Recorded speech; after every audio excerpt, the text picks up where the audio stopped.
Hello mtu wa Mungu, Bwana Yesu asifiwe. Unaendeleaje? Karibu kwenye sehemu ya 3 ya mfululizo wa vipindi vya Tafadhali Usife Mapema. Na katika sehemu hii ya 3 tutakwenda kuangalia zaidi kwamba Biblia inasema nini kwa habari ya nini kinatokea baada ya mtu kuwa amekufa.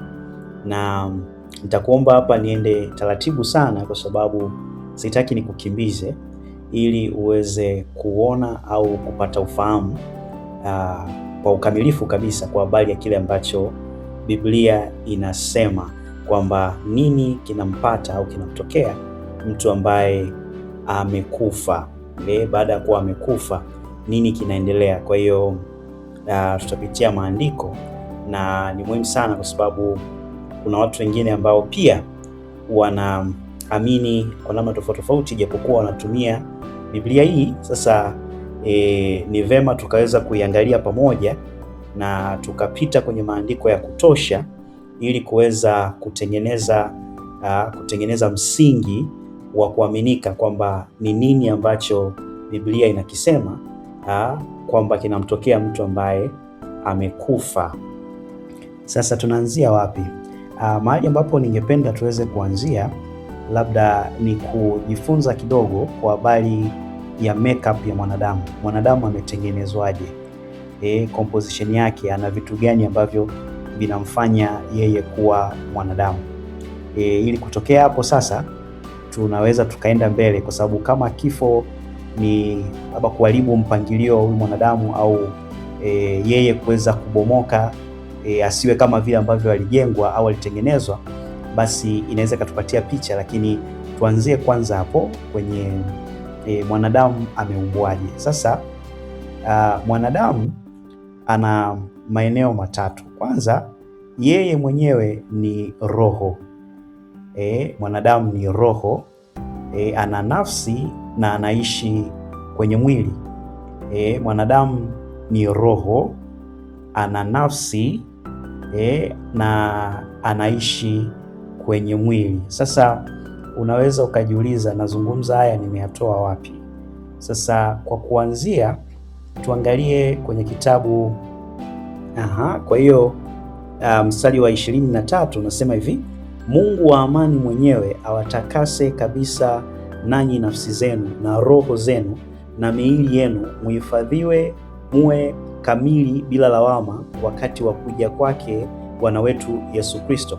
Kwa hiyo tunaona hapa kuna maeneo matatu ambayo yanatajwa, ambapo ilikuwa ni maombi ya Paulo kwamba hawa watu waweze kutakasika kwenye hayo maeneo matatu ambayo yanazungumzia nafsi, roho na mwili. Nafsi, roho na mwili.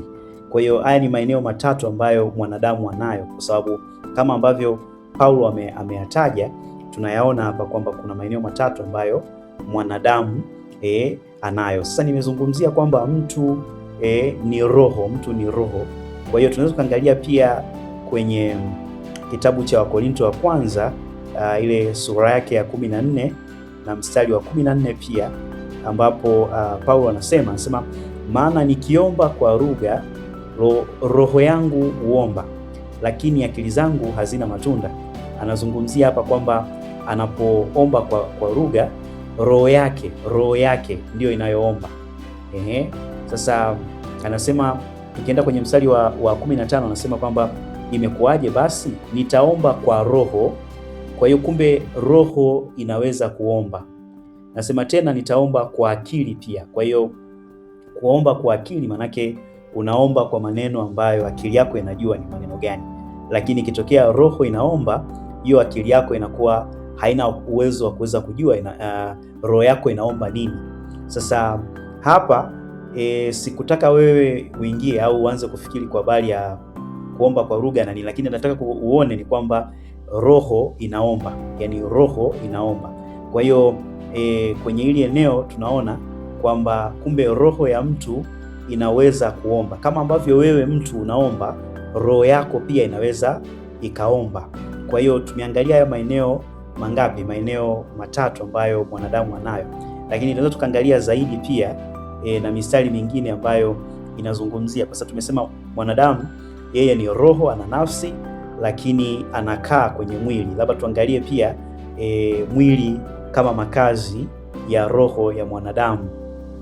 Sasa kuweza kuona jinsi ambavyo mwili umefanyika kama nyumba, tuanze kuona vile ambavyo Mungu alimfanya au aliumba mwanadamu. Sasa tukiangalia kwenye kitabu cha Mwanzo tukasoma ile sura ya 2 na kuanzia mstari wa 7 pale, tunaona jinsi ambavyo Mungu alimuumba mwanadamu. Anasema Bwana Mungu akamfanya mtu kwa mavumbi ya ardhi, akampulizia puani pumzi ya uhai, mtu akawa nafsi hai. Kwa hiyo tunaona hapa kuna vitu viwili alivifanya. Cha kwanza alimfanya, manake alimuunda kwa kutumia mavumbi ya ardhi. Kwa hiyo baada ya kuwa ameliumba lile liumbo kwa maana ya mwili, akapulizia pumzi ya uhai. Kwa hiyo akampulizia ile pumzi ya uhai, na alipokuwa amepuliziwa ile, anasema akawa nafsi hai. Sasa hii ni kwenye sura ya 2 ambapo tunaona kwamba kumbe ili mwili lilitokana na udongo ambao Mungu alifanya, lakini uhai ukapatikana baada ya kuwa amepuliziwa, ule mwili umepuliziwa pumzi. Sasa ukirudi nyuma kwenye sura ya 1 unaona kwamba kwenye mstari wa 26 nasema Mungu akasema, na tumfanye mtu kwa mfano wetu, kwa sura yetu, wakatawale samaki wa baharini na ndege wa angani na wanyama na nchi yote pia, na kila chenye kutambaa kitambaacho juu ya nchi. 27 nasema Mungu akaumba mtu kwa mfano wake, kwa mfano wa Mungu alimuumba, mwanaume na mwanamke aliwaumba. Sasa hapa tunaona Biblia inasema aliwaumba, lakini kwenye sura ya 2 nasema akamfanya. Kwa hiyo kwa lugha ya Kiingereza huko nasema created, kwenye ile sura ya 2 formed. Kwa hiyo uumbaji wenyewe ulikuwa umetokea kwenye sura ya 1. Sasa huyu Mungu anamuumba mwanadamu, anamuumba mtu mke na mtu mume kwenye sura ya 1, alafu sura ya 2 anamuumbia limwili, alafu kile alichokuwa amekiumba kwenye hii sura ya 1 ndio sasa kinakuja kinakaa ndani ya ule mwili. Sasa naweza nikajuaje kwamba ilifanyika hivyo? Kwa sababu tukisoma hapa anasema kwenye mstari wa 26 anasema kwamba na tumfanye mtu kwa mfano wetu na kwa sura yetu. Sasa Mungu anafananaje? Mungu anafananaje? Kwa sababu mfano wake na sura yake, au ana sura gani?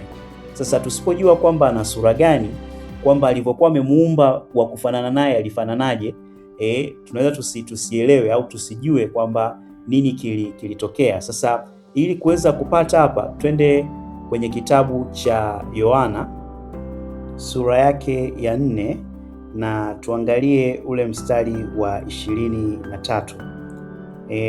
Yesu anasema hapa, lakini saa inakuja, nayo sasa ipo, ambayo waabuduo halisi watamwabudu Baba katika roho na kweli. Katika roho na kweli. Angalia hapa, hii roho imeandikwa katika haraka ya kwanza, imeandikwa katika herufi ndogo, lakini anasema watamwabudu Baba katika roho na kweli, kwa maana Baba awatafuta watu kama hao wamwabudu. Tukienda kwenye mstari wa 28 anasema Mungu ni roho. Mungu ni roho. Ukienda kule kwenye mstari wa 23 ile roho ina ara ndogo, lakini kwenye 24 anasema Mungu ni roho, ina ara kubwa.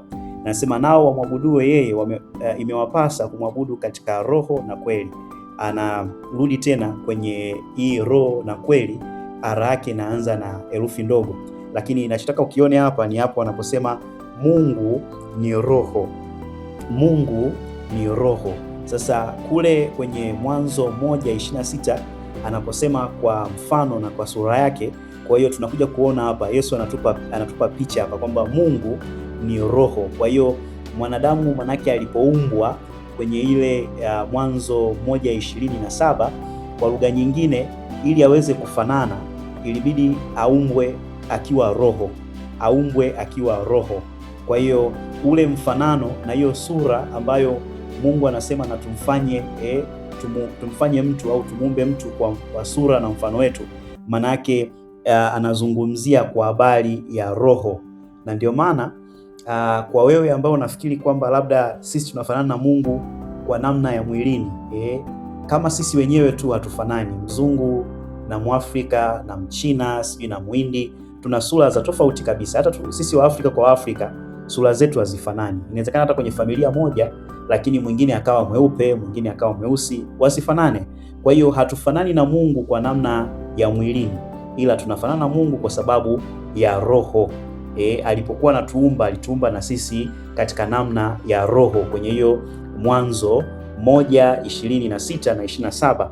Kwa hiyo tunapata hapa hii kitu kwamba kumbe tuliumbwa katika roho. Sasa inapokuja kwenye sura ya pili, Mungu anapofinyanga ule udongo na kupulizia pumzi, maanake anaposema alipulizia pumzi, kwa lugha nyingine ni kwamba alipulizia roho. Roho gani?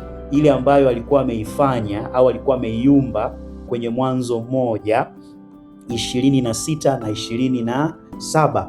Kwa hiyo alikuwa ameachilia baraka, ameachilia mamlaka ya hii roho inapokuja kwenye dunia iweze kufanya vitu gani, lakini akaipatia mwili sasa kuwa kama sehemu ambapo hii roho ikae ili iweze kufanya shughuli zake kupitia kwenye mwili, iweze kufanya shughuli zake kwa kupitia ule mwili.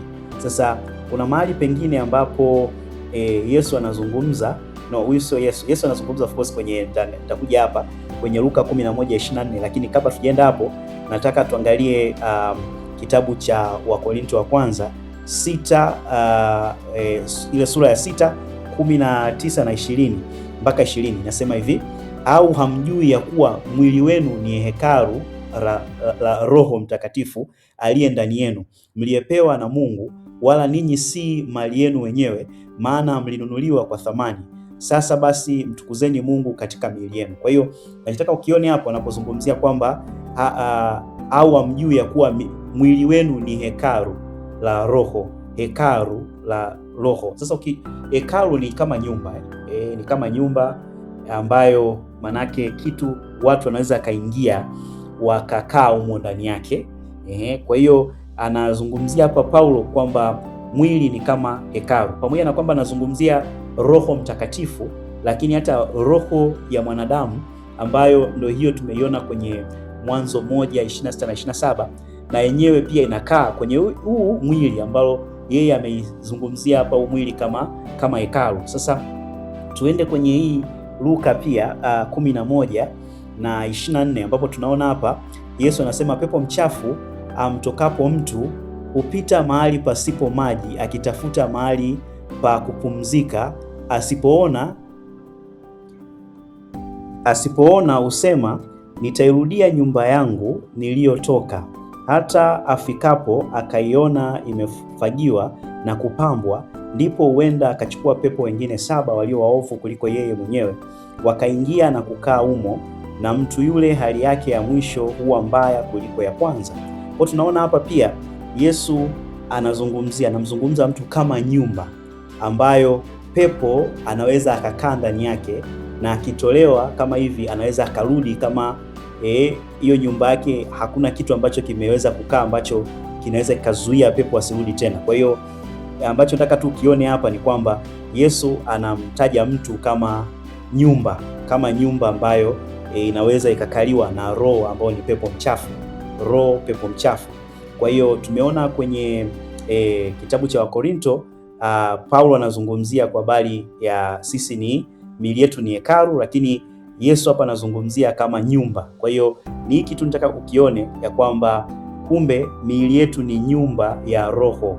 Kwa hiyo mwanadamu ni roho kama tulivyoona kwenye Mwanzo 1:26 na 27, lakini tumekuonyesha kwenye pia Yohana ile 4:23, kwa maana ya kwamba kama Mungu alituumba katika namna ya kufanana naye, ilikuwa tu ni lazima tuumbe katika namna ya roho, kwa sababu yeye ni roho, kama ambavyo hiyo Yohana 4:23 ambavyo inazungumza 23:24 hapo.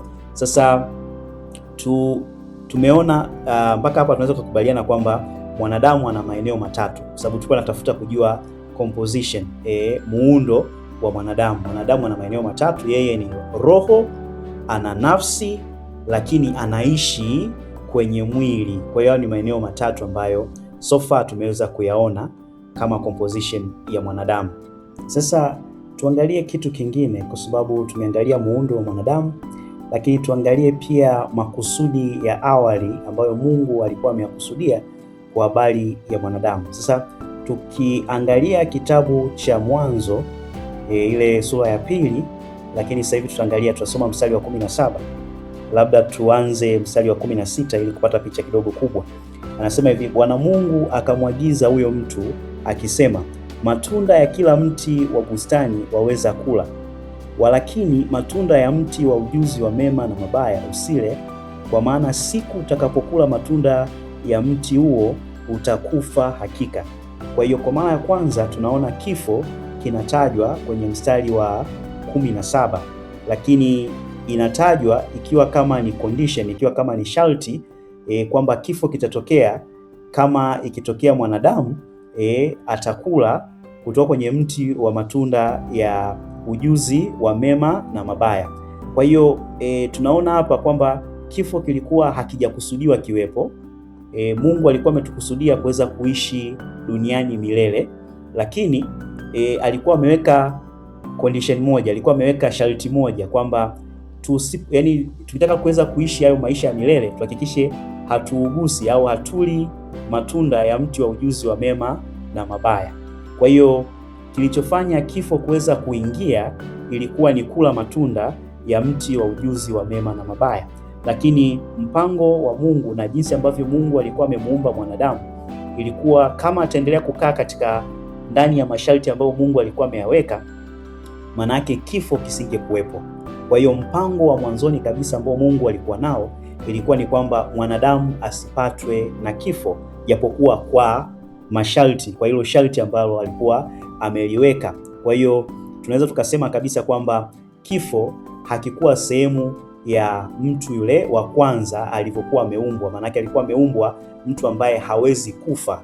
Alipokuwa amevunja masharti, ndipo sasa akawa amepoteza ule uwezo wa kutokufa, na kifo kikawa kimeingia sasa, au kifo kimepata uhalali wa kuweza kumpata mtu kutokana na kuwa amekula matunda ya mti wa ujuzi wa mema na mabaya. Kwa hiyo tunaweza tukasema kwamba ile original intent ya Mungu ilikuwa ni kwamba mwanadamu aweze kuishi milele, mwanadamu aweze kuwa hai wakati wote. Manake watu wote ambao wamekufa kuanzia mtu wa kwanza ilitakiwa mpaka sasa hivi wawepo, kama isingetokea kwamba hawakula, yani wangeweza kukaa kwenye sharti ambalo Mungu alikuwa amewapatia. Sasa baada ya kuangalia muundo na kuona yale makusudi ya awali ya Mungu alipokuwa amemfanya mwanadamu kwamba aweze kuishi milele, lakini akapoteza hiyo nafasi kwa kukaidi ile amri ambayo Mungu alikuwa amempa. Sasa tuangalie moja kwa moja kwamba kifo kimeingia sasa.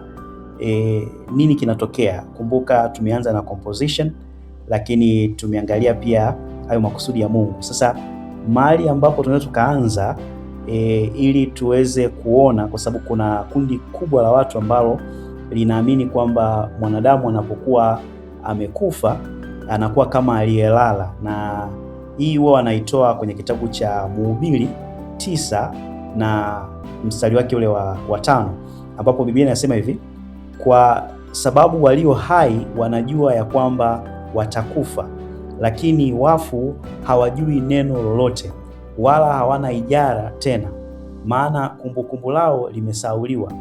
Sasa ukisoma hapa hasa huu mstari unaposema kwamba hawajui neno lolote, tafsiri ambayo huwa wanaichukua hapa ni kwamba watu waliokufa hawajui neno lolote, na ndio maana wanasema ni kama mtu aliyelala. Lakini ukiisoma hiyo sura ya 9 katika context, ukasoma kwa muktadha, kwa kuangalia kuanzia kule juu inapoanza, tuanzie mstari wa kwanza. Nasema hivi: na kwa ajili ya hayo yote nikatia moyo wangu katika kuyatafuta haya, ya kuwa wenye haki na wenye hekima pamoja na matendo yao yote wamo mkononi mwa Mungu, kwamba ni pendo au kwamba ni chuki mwanadamu hajui, mambo yote yawapita. Anasema mambo yote yawatukia wote sawasawa, kuna tukio moja kwake mwenye haki na kwake asiye haki, kwa mtu mwema na kwa mtu mwovu, na kwa mtu aliye safi na kwa mtu asiye safi, kwake yeye atoae kafara na kwake asiyotoa kafara. Kama alivyo huyo mwema ndivyo alivyo mwenye dhambi, yeye aapaye na yeye aogopaye kiapo. Kwa hiyo anajaribu kuweka hapa, utaona kuna sehemu zote anazitaja, anafananisha kundi moja na kundi jingine ambao wana sifa zinakuwa kama zinapishana au sifa ambazo ni kinyume, zinatofautiana. Kwa mfano anasema mtu mwovu, mtu mwema na kwa mtu mwovu. Sasa anazungumzia kuna tukio ambalo linawapata hawa wote, akiwa ni mtu mwenye haki au akiwa mtu ambaye sio mwenye haki, akiwa mtu mwema na akiwa mtu mwovu, akiwa mtu safi na asiye safi. Anazungumzia kuna tukio moja ambalo wote linawapata. Sasa hili ni tukio gani? Tukisoma mstari wa 3 anasema baa, hilo tukio ameliita kwa jina la baa, yani kama vile janga. Anasema hivi, baa hilo ni katika mambo yote yanayofanyika chini ya jua, ya kuwa wote wanalo tukio moja, naam zaidi ya hayo mioyo ya wanadamu imejaa maovu na wazimu umo mioni mwao wakati walipo hai, na baadaye huenda kwa wafu, na baadaye huenda kwa wafu. Kwa hiyo anazungumzia kwamba kuna fujo nyingi ambazo watu wakiwa hai, hata sisi duniani tunaziona. Tuko duniani kwa wakati wetu sasa hivi, tunaona ambavyo kwenye siasa, tunaona ambavyo kwenye maisha ya kawaida ambavyo kuna fujo nyingi, kuna uovu, kuna watu ambao wanajitahidi kuweza kuwa wema, kuna watu ambao ni wacha Mungu, kuna watu ambao wanamtumikia Mungu, lakini kuna watu wengine ambao pia ni waovu sana. Lakini wote hawa mwisho wa siku kifo kinawapata wote. Sasa tunazungumzia hapa, anasema na baadaye huenda kwa wafu, na baadaye huenda kwa wafu. Sasa anazungumzia kwamba uwe mtu mwema au mbaya, mwisho wa siku kwa yeye anasema hapa kwamba huenda kwa wafu. Sasa kwa kuwa liko tumaini kwa yule aliyeambatana na wote walio hai. Sasa anazungumzia mtu akienda kwa wafu anakuwa amekosa kitu ambacho mtu aliyeko duniani anakuwa nacho. Anasema kwa kuwa liko tumaini kwa yule aliyeambatana na wote walio hai, maana ni afadhali mbwa aliye hai kuliko simba aliyekufa. Kwa nini? Kwa sababu simba, hata kama ni simba akiwa amekufa, hawezi kushiriki mambo yaliyoko duniani. Ndio maana anasema huko liko tumaini kwa yule aliyeambatana na wote walio hai, tofauti na wale aliowataja hapo mwishoni kwenye mstari wa 3 kwamba huenda kwa wafu, wameenda kwa wafu. Anasema hivi, maana ni afadhali mbwa aliye hai kuliko simba aliyekufa. Ndio anakuja sasa anaandika huu mstari wa 5 kwamba kwa sababu walio hai wanajua ya kwamba watakufa. Kwa nini watajua? Kama sisi tu ambavyo tuko duniani tunajua tutakufa, lakini wafu hawajui neno lolote wala hawana ijara tena. Sasa hapa anasemaje? Maana kumbukumbu lao limesahauliwa. Limesahauliwa wapi? Limesahauliwa duniani. Kumbukumbu lao limesahauliwa na wapi? Duniani. Tunafahamu kabisa wakati mwingine sisi ambao tumepoteza ndugu au marafiki, watu ambao walikuwa maarufu, anapokuwa amekufa, kwa kadri siku zinavyokwenda kumbukumbu lake linafanyaje? Linasahaulika. Na kama ni mtu ambaye hakufanya vitu vikubwa ambavyo labda viliacha legacy, viliacha impact fulani, viliacha historia fulani, ndio kabisa kumbukumbu lake linasahaulika. Kwa hiyo anachozungumzia hapa ni kwamba sio kwamba hawa watu na wao wanakuwa wamepoteza kumbukumbu, hapana. Ila anachozungumzia kwamba hawa watu huku duniani wanasahaulika, wala anaposema hawana ijara tena, manake hawawezi wakazawadiwa chochote duniani, kwa sababu wanaozawadiwa duniani ni wale ambao wako hai. Ukifanya kitu ukiwa hai, na wanadamu wengine ambao wako hai wanaweza wakakupatia ijara, unaweza kukupatia zawadi. Kwenye Kiingereza hilo neno ijara ni reward. Kwa hiyo hawana tena tuzo hapa duniani, kwa sababu tunatuzana sisi kwa sisi. Lakini hii haizungumzii chochote kwa habari ya kwamba hao watu na wao kwamba hawajui chochote huko waliko, kwa sababu kwenye mstari wa 3 pale mwishoni kabisa anasema na baadaye huenda kwa wafu. Kwa hiyo kuna sehemu ambako wanakwenda, ambako huko wanakokwenda kunaitwa kwa wafu, kunaitwa kwa wafu. Kwa hiyo tunatakiwa tuweze kujua sasa huko wanakoenda kwa wafu nini kinatokea, kwa sababu huu mstari wa 5 haumaanishi kwamba hawa watu wanakuwa kama wamelala, ila tu wanakuwa wamesaulika. Wamesaulika wapi? Duniani. Ndio maana wanasema ni bora kambwa ambako kako hai kanaendelea kupiga mizunguko hapa duniani kuliko simba ambaye amekufa, kwa sababu hana tena sehemu yake duniani. Kwa hiyo ni muhimu sana kuweza kuona hiki kitu, na ukitaka kuweza kupata picha nzuri kabisa, kwa sababu hii tafsiri ya Kiswahili wakati fulani inaleta ugumu kidogo kuweza kupata picha ya nini ambacho kinazungumziwa hapa, lakini ukiweza, kama wewe unaweza kusoma Kiingereza, unaelewa Kiingereza, tafuta tafsiri ya Easy English. Easy English itakupa namna nzuri kabisa ya kuweza kuelewa. Utaelewa, iko very clear, yani yenyewe imeandika waziwazi kabisa, na utaona kwamba haizungumzii kwa habari ya huyu mtu kuwa hafahamu lolote, hajui lolote, neno lolote huko aliko, bali neno lolote kwa habari ya vitu ambavyo vinatokea huku duniani. Sasa tuende kwenye kitu kingine ambacho kitakuwa kinaenda hapa. Nimekwambia nenda kwenye Easy English tafsiri, utapata kikubwa zaidi kwenye hiki ambacho nachokizungumzia. Sasa twende kwenye kitu kingine. Kwa nini huyu mwanadamu, kama anapozungumza hapa mhubiri kwamba anapoenda kwa wafu huko huwa kunakuwa na kwamba hawezi kujua nini kinatokea huku duniani, kwa sababu ni muhimu sana. Kama mwanadamu anapokufa hajui nini kinaendelea duniani, manake wale watu ambao huwa wanashirikisha wafu au wanajaribu kuwaomba wafu kutokea duniani, manake inawezekana, inabidi tutafute hapa kwamba ni kitu kinachowezekana au ni kitu ambacho huwa tunafanya tu kwa kujifurahisha, lakini hakina uhalisia. Kwa hiyo twende tuangalie hapo sasa kwamba je, mwanadamu anaweza akayashiriki mambo ya duniani akiwa huko ambako kwenye huo mstari wa 3 mwishoni unasema huenda kwa wafu, wakiwa kwa wafu huko wanaweza wakashiriki mambo ya duniani?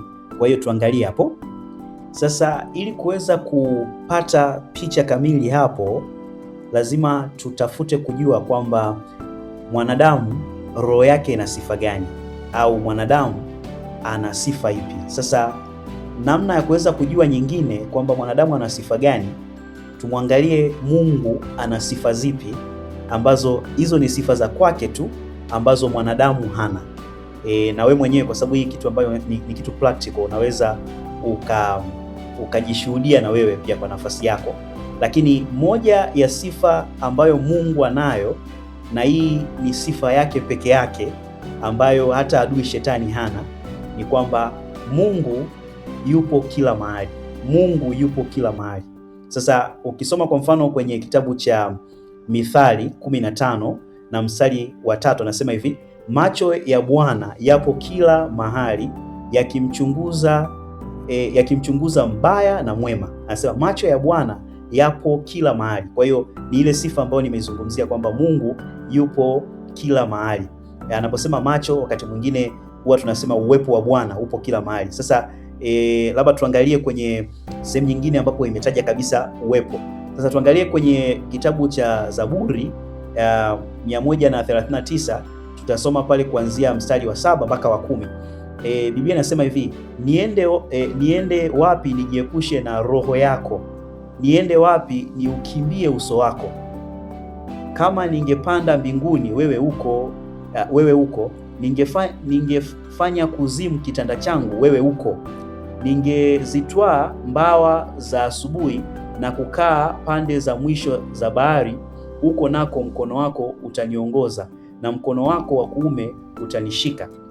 Kwa tunaona hapa huyu sijajua ni Daudi au ni nani, kwa sababu kwenye Zaburi pia kuna waandishi tofauti mbali na Daudi ambaye aliandika Zaburi nyingi zaidi, lakini anazungumza, anasema niende wapi nijiepushe na roho yako.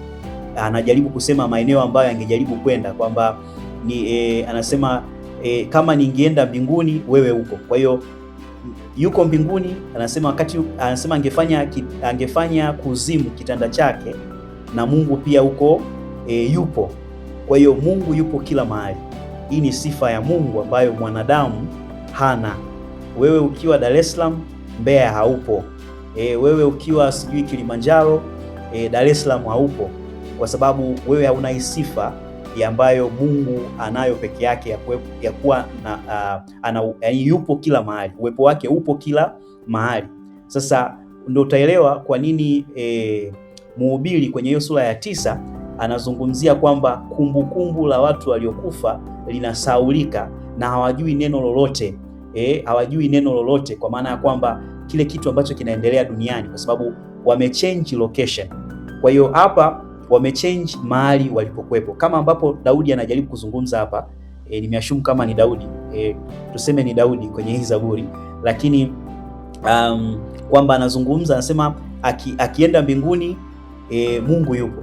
Angefanya kitanda kuzimu, kwa maana angeweza kwenda kuzimu, hata pia huko Mungu yupo. Kwa hiyo huyu hawa watu ambao wamekufa, manake wamechange location, wameenda sehemu nyingine. Kwa hiyo hawawezi na kushiriki mambo ya duniani kwa sababu hawapo duniani, na kutokana na kwamba hawapo duniani hawawezi kushiriki mambo ya duniani. Hawawezi kushiriki mambo ya duniani kwa sababu wao hawana sifa kama ya Mungu ya kuwepo mahali pote wakati wote. Yaani hawawezi kuwa mahali zaidi ya sehemu moja kwa wakati mmoja. Kwa hiyo akiwepo mbinguni, kama Daudi angeenda mbinguni asingekuwa kuzimu. Kama yuko duniani, manake hayuko mbinguni. Kama yuko duniani pia hayuko wapi? Huko kuzimu, ambapo anasema angeweza kuweka kitanda chake. Kwa hiyo unaweza sasa ukaelewa kwa nini kitabu cha Mhubiri anazungumza alichokizungumza. Kwa hiyo mwanadamu hawezi kushiriki zaidi ya sehemu moja. Yeye atakuwepo sehemu moja. Kwa hiyo akiwepo duniani anashiriki mambo ya duniani, na ndio maana hata ijara za duniani atazishiriki pia. Lakini akitoka duniani akaenda kwa wafu, sawa sawa na Mhubiri 9:3 mwishoni hapo, manake hawezi tena kuyashiriki mambo ya duniani. Kwa hiyo ni rahisi tu hivyo kuweza kuelewa kwamba ile Mhubiri 5:9 haimaanishi kwamba watu wakifa wanalala, wanakuwa katika hali ya kulala. Na nitakuonyesha kabisa, tutaenda mpaka huko wanakokwenda huko wanafanya nini, kwa ushahidi kabisa, ili tuweze kuona kwamba uweze kujua kabisa hawalali.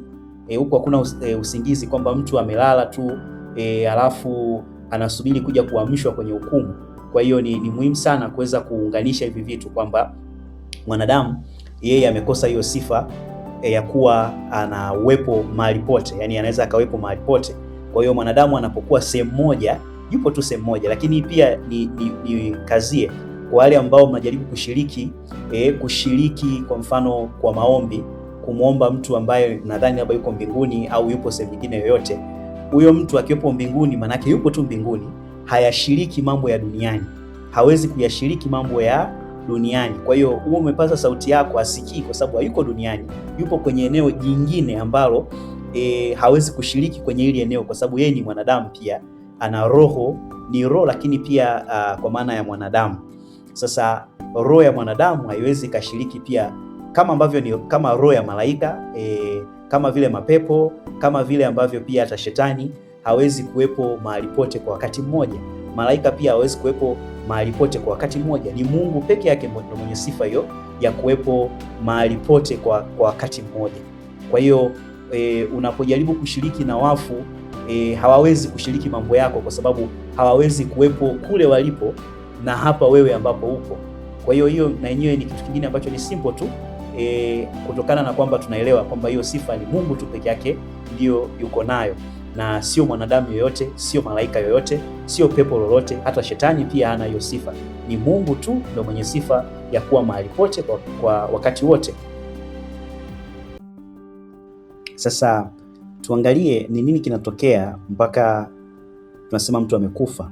Kimsingi ni kwamba kama tulivyoona kwamba kwenye composition ya mwanadamu, yeye ni roho, ana nafsi lakini anakaa kwenye mwili. Kwa hiyo kifo ni roho inatengana na mwili. Kifo ni roho inatengana na mwili. Sasa tunajuaje? Ukitazama kwenye Biblia, kwa mfano pale ambapo Ibrahim akiwa anakufa, kwenye Biblia ya Kiswahili inasema hivi, Ibrahimu akafariki. Hii tunaipata kwenye Mwanzo 25 mstari wa 8. Inasema hivi, Ibrahimu akafariki, sasa naye akafa katika uzee mwema. Angalia hapa maneno anayotumia, anasema Ibrahimu akafariki na anasema naye akafa katika uzee mwema, mzee sana. Kwa nini Biblia haijasema kwamba Ibrahimu akafa naye akafa katika uzee mwema mzee sana? Au kwa nini haikusema Ibrahimu akafariki naye akafariki katika uzee mwema mzee sana? Sasa kwenye Kiingereza utaona ili neno akafariki lina tafsiri yake nyingine ambayo tukisoma kwenye Kiingereza hiyo Genesis 25 verse 8 inasema hivi, then Abraham gave up the ghost. Gave up the ghost. Kwenye hicho kipengele cha akafariki huku imeandikwa kwamba gave up the ghost. Ni kama tungeweza kuweka tafsiri sisisi, yani tafsiri ya moja kwa moja, ni kama vile ni kwamba mzimu, ile sasa tunasema ghost manake ni roho yake ikamtoka, na ilivyomtoka ndo anasema and died in a good old age, an old man.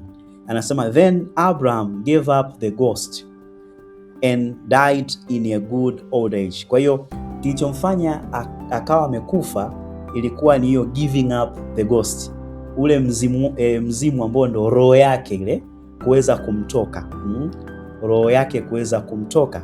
Sasa unaweza ukaona pia kwenye tafsiri ya Kiingereza hilo neno akafariki linatumia hivyo hivyo, gave up the ghost kwenye kifo cha Ishmael.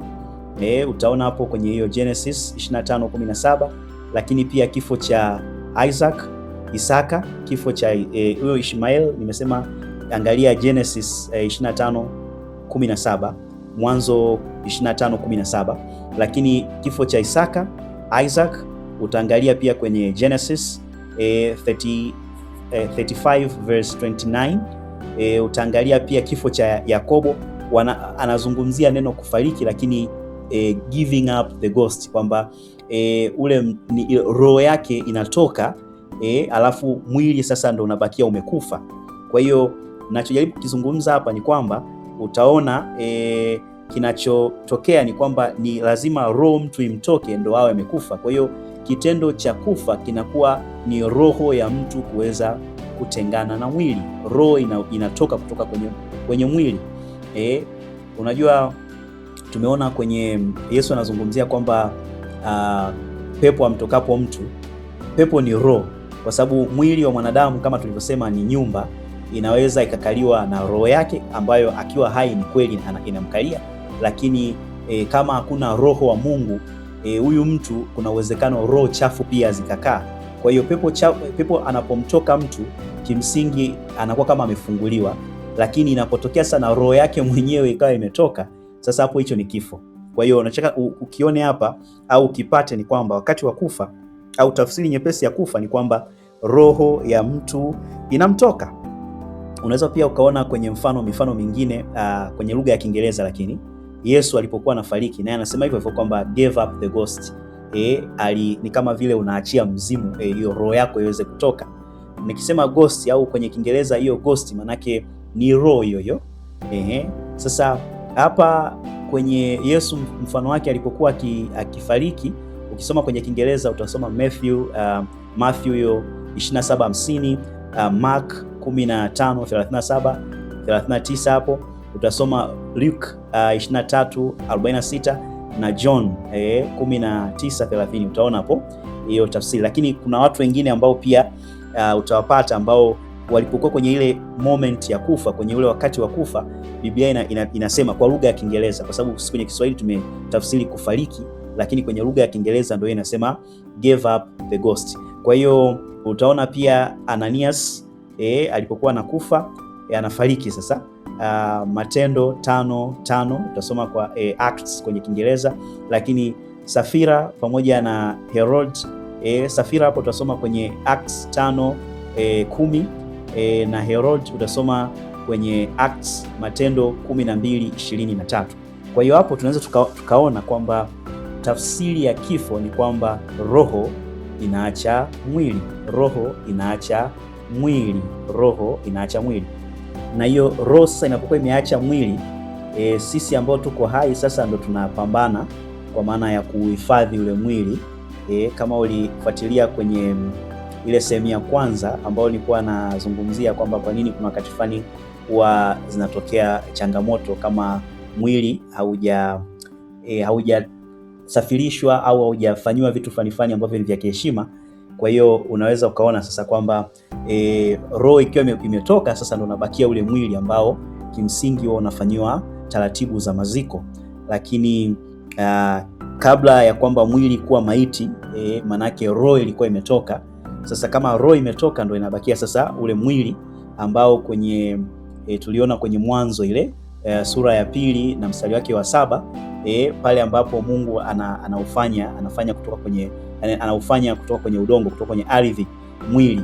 Kwa hiyo ndo maana hata kwenye maziko wanasema kwamba ulikuja kwa udongo, unarudi kwa udongo. Kinachozungumziwa pale ni ule mwili, kwa sababu ulitokana na udongo na unarudi kwa nini? Kwenye udongo, mnazika kwenye udongo. Kwa hiyo lakini haimaanishi kwamba anayerudi kwenye udongo na ile roho, kwa sababu roho ilishaachana na nini? Na mwili, kama tulivyoona hiyo mfano.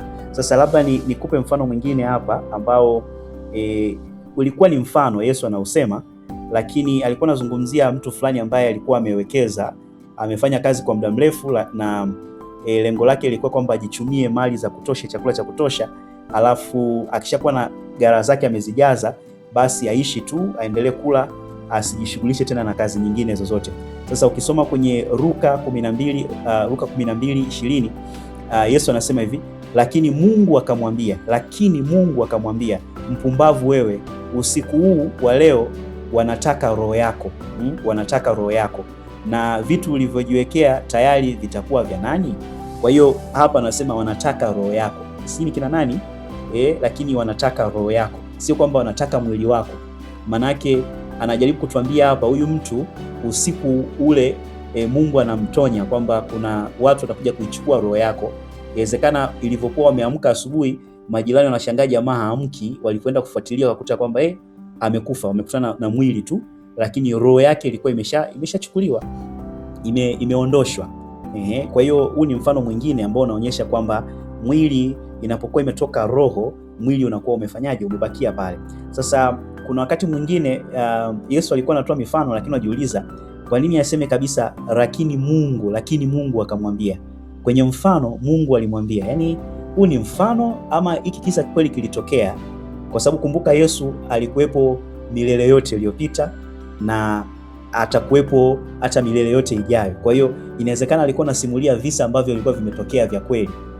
Japokuwa alikuwa anasimulia wakati, yani anasimulia pia wakati mwingine kwenye mifano ambayo unaona kwamba ni mfano tu, lakini kwa huu kama anavyosema kwamba lakini Mungu akamwambia.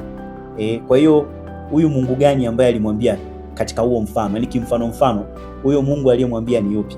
Yani kwenye mfano Mungu anamwambiaje? Kwa hiyo unaweza ukakuta kwamba hiki kisa kinawezekana kina ukweli kwa sababu Yesu amekuwepo katika nyakati zote zilizopita. Kwa hiyo ameshuhudia mambo mengi. Inawezekana hata huyu mtu aliyekuwa mpumbavu alikuwa kweli amepata kuishi. Sasa twende kwenye eneo jingine ambalo tukaangalia sasa, kwa sababu tumeshakubaliana kwamba mtu anapokufa anaenda kwa wafu, lakini kifo kinatokea pale roho inapoacha nini? Inapoacha mwili. Sasa tusipokuwa na ushahidi ya kwamba huko kwa wafu nini kinatokea, au jamaa wamelala huko au kuna shughuli wanazifanya, basi itakuwa ni ngumu kuweza kumsaidia huyu mtu ambaye anasema kwamba mtu akifa analala. Mtu akifa analala. Kwa hiyo itakuwa ni ngumu kumsaidia mtu wa namna hiyo. Kwa hiyo lazima tujue nini kinatokea huko wanapokwenda kwa wafu. Wanalala au kuna mambo yanatokea huko? Kwa hiyo twende tuangalie sasa moja kwa moja nini kinatokea huko kwa wafu huko wanapokwenda. Sasa mahali ambapo tunaweza tukaanzia, tuanzie kuangalia mfano ambao Yesu aliutoa wa Lazaro pamoja na tajiri. Najua huu ni mfano pia Yesu aliutoa, ambapo ukisema mfano mwingine anaweza akasema kwamba mfano sio lazima uwe kweli. Unaweza kuwa ni kisa cha kutungwa ambacho hakina uhalisia, na kuna watu ambao wana argue, wanabisha kwa mtindo huo kwamba hiki kisa ni kama tu Yesu alikitunga, hakina ukweli wowote. Lakini naomba tuanzie hapa, tutaenda kwenye visa vingine ambavyo ni vina ukweli zaidi, au sio mifano. Kwa hiyo tuanzie hapa kwa kwanza kuangalia mfano wa Lazaro pamoja na tajiri, yule maskini Lazaro pamoja na tajiri. Sasa tuna ikuta hii story kwenye kitabu cha Luka 16 pale, ni ndefu kidogo, 19 mpaka 31 mstari hiyo. Sasa sijui unaweza ukajisomea mwenyewe ili mimi nijikite tu kwenye yale maeneo ambayo nataka nikuonyeshe hapo.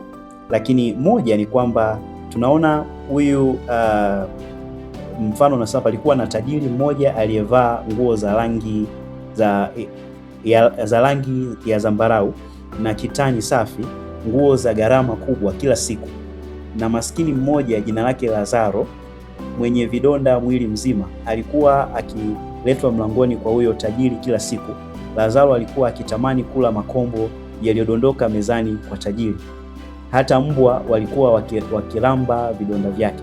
Kwa hiyo tunaona kwamba kwa story tu ya juu jinsi ambavyo tajiri alikuwa ameishi duniani, alikuwa ni mchoyo, kwa sababu kama Lazaro alikuwa analetwa mlangoni kwake kwa huyu tajiri kila siku na alikuwa anatamani tu kula makombo, ina maana tajiri angekuwa mkarimu, angekuwa anampatia chakula, isingekuwa pia ni issue ya makombo. Sasa anaendelea 22, anasema hatimaye yule maskini alikufa, malaika wakamchukua akakae pamoja na Ibrahim mbinguni.